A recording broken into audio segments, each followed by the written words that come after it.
మూసీ అంశంలో కాంగ్రెస్ సర్కార్ తీరును ఎండగట్టారు ఎమ్మెల్సీ కవిత. మూసీ ప్రాజెక్టుపై ప్రభుత్వం పూటకో మాట చెబుతూ ప్రజలను మభ్యపెడుతోందని మండిపడ్డారు.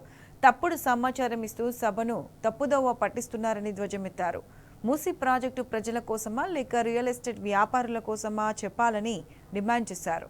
ప్రభుత్వ తీరుకు నిరసనగా సభా హక్కుల ఉల్లంఘన నోటీసు ఇచ్చామన్నారు. ఇప్పటికైనా మూసీ ప్రాజెక్టుపై నిజాలు చెప్పకపోతే ప్రజా కోర్టులో శిక్ష తప్పదని కవిత హెచ్చరించారు.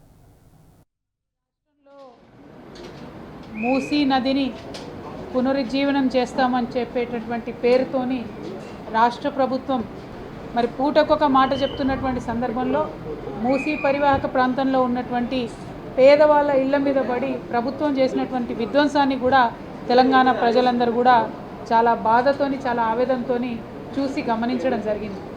మరి ఈ ప్రభుత్వం ప్రజలను మభ్యపెట్టడమే కాకుండా అసెంబ్లీలో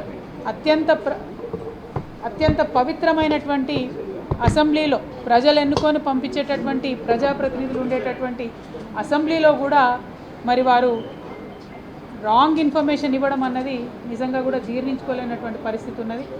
బయట మాట్లాడితే రాహుల్ గాంధీ గారి దగ్గర నుంచి, సోనియా గాంధీ గారి దగ్గర నుంచి, ప్రియాంక గాంధీ గారి దగ్గర నుంచి మరి భారత రాజ్యాంగాన్ని పట్టుకొని తిరుగుతూ ఉంటారు. భారత రాజ్యాంగమే మాకు స్ఫూర్తి అని చెప్తూ ఉంటారు. మరి భారత రాజ్యాంగం ఇచ్చినటువంటి పదవులు మనందరివి.